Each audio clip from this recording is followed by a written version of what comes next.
Hey everybody, I'm up here in Buckhorn Canyon, Pennock Pass area. Not all the way up the pass, we're just at the national park, but thought we could learn something.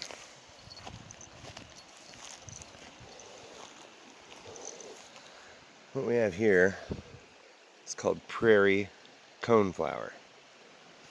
I can't remember the genus species name. I'll put it in the video. If you dry the leaves and the stems, make a tea. It works well for fevers and headaches and stomach aches. It has pain-killing properties. You can mash it up and make a wash for things like poison ivy or bug stings and itches and things like that. The yellow petals, you can mash those up and make them into a dye and such.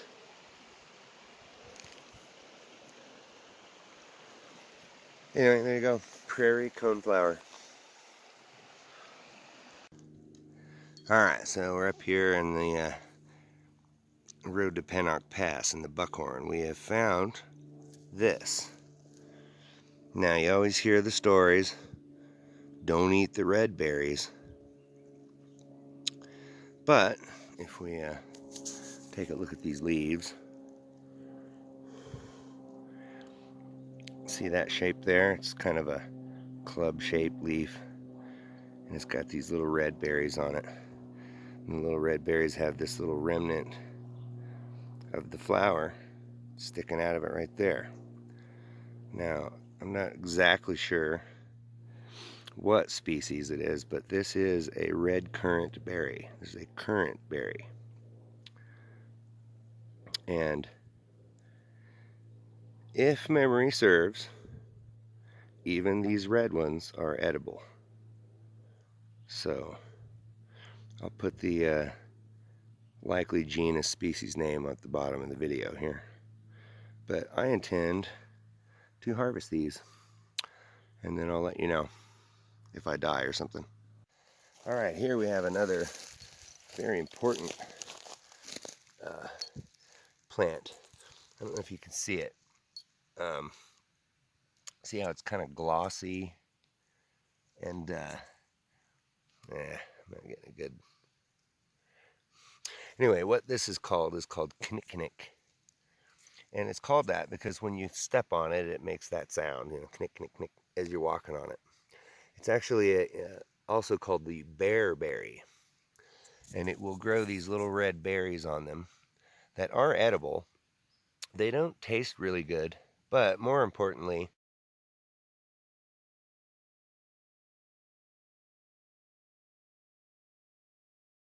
but what I do know is that when you're up here hiking around and you have a headache and you eat some of those little red berries, that it will in fact make your headache better. And I have done it myself, and it works great. Now, there's no berries on this because it's kind of early June right now, but it's a carpeting plant, and it just kind of grows, you know, in some places it'll be real deep and goes on for hundreds of feet. But anyway, it's called knick-knick. And I've heard that some people have dried this out and smoked it in their pipes and things. I myself have not done that, but maybe I'll grab a little bit and try it. But anyway, I do know that it is good for headaches, and it is a food source. In case you're really hungry, you can eat the red berries, and but they're good for a lot of different things, headaches and sore throats and things like that. Anyway, knick-knick. There you go. Here we have another aster. This one is, I believe, a fleabane. Or wait. No, it's got like the... Yeah, no. This is some kind of fleabane. Sorry, hold on.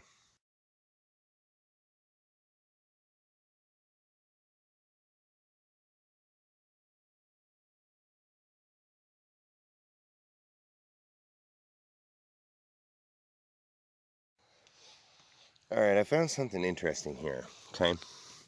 Now, I've seen these up here before, and the flower top looks very much like some type of wild onion. And I've never actually been able to identify what kind of wild onion it is. This one here, if you kind of mash it up and then smell it, I don't know if you guys can smell that. Here, smell my fingers.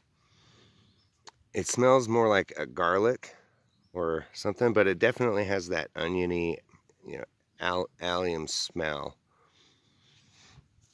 And when we dig it up,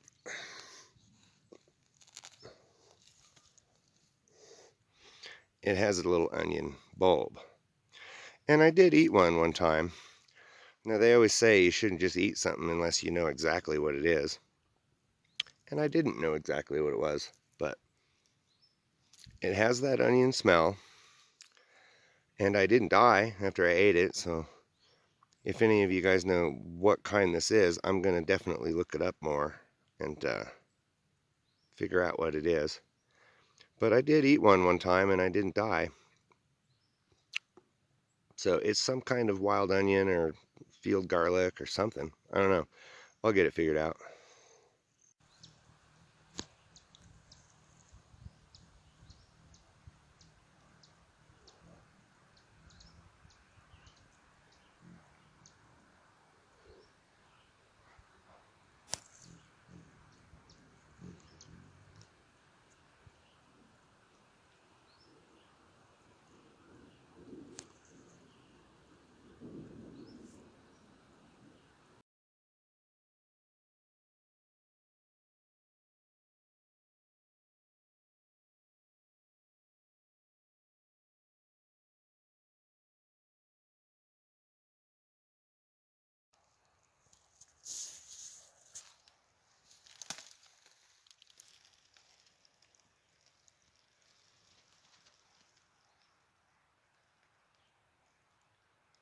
Little hummingbird in his little nest.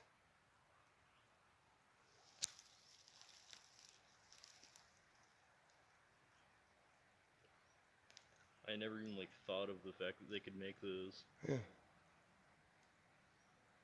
What a beautiful thing.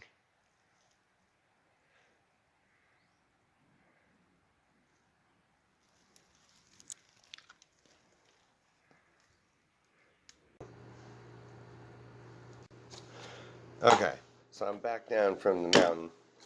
Um, I ended up picking about this many of those gooseberries because it got to be about 104 degrees, and standing on a mountain hillside in 104 degrees is probably not so great. Anyway, I was completely wrong in my identifications earlier. So these are in fact Ribes montaginum, also known as mountain gooseberry, alpine prickly currant, western prickly gooseberry, or gooseberry currant. And there's a couple of reasons for that. So, of course, I couldn't remember, exactly what they were. So when I get home, I look them up, and it turns out that red currants, first of all, grow in clusters, and they look kind of like choke cherries or grapes or something like that. And golden currants, I believe, also do that, but once again, I'm using this word believe loosely. But these grow on individual stems, individual berries on individual stems.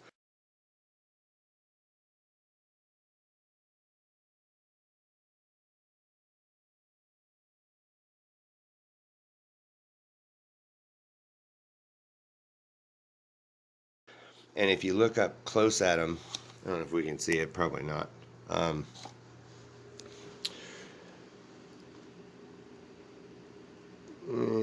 can't really see them, but they'll have like these little prickly hairs that stick out of them. And a couple other differences is that these are not as sweet as a red currant or golden currant. These are actually very mildly sweet. And when they're not quite ripe, they kind of taste like a tomato. But when they are ripe, they're they're pretty sweet. But they're not like super sweet. They're just kind of like a light sweet snack. And but these are the ones that, you know, when I was in freaking Boy Scouts, they said don't eat the red ones. Those are poison. And these were all over the Boy Scout camp. And I was like, I believed him. But you know what? That's what you get for. It's called what is it? Argumentum ad verecundiam, which is appeal to authority, or you know, appeal to expertise. And so you think that you would think that a Boy Scout leader or likewise would teach you things that were, you know, useful, like the fact that you can eat these berries if you're lost in the woods, right? You would think that. But no, they're like, don't eat those.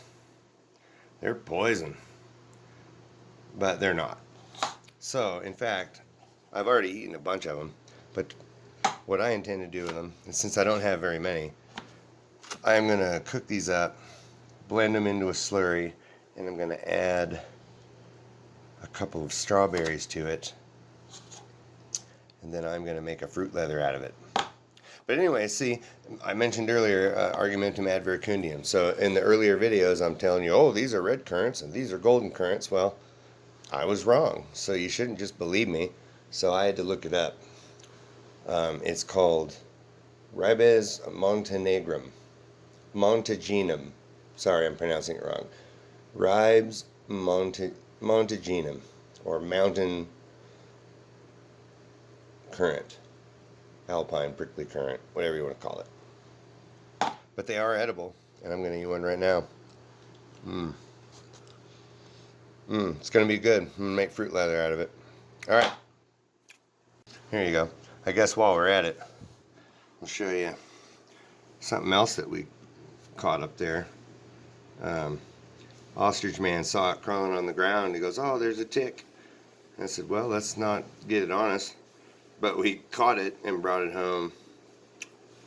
So anyway, I don't know if you can see this very well. I wonder if I can get some light. Hold on. All right. I don't know if you can quite see it. But this, I'm about 99% certain, is what's called a mountain wood tick. And they suck. And this particular one found itself in my killing jar and is now super glued onto a pin for the bug collection. You know, a lot of times, you know, you do this kind of thing with a butterfly and people are like, oh, but this is a tick. I don't think anybody is going to care that I killed a tick and put it on a pin.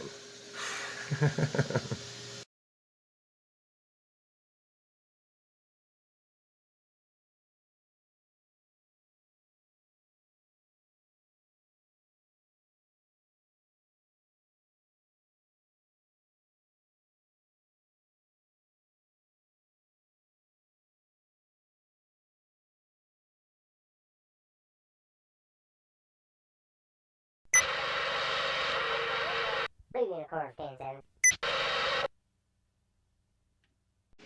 And I would know because I'm a paleontologist.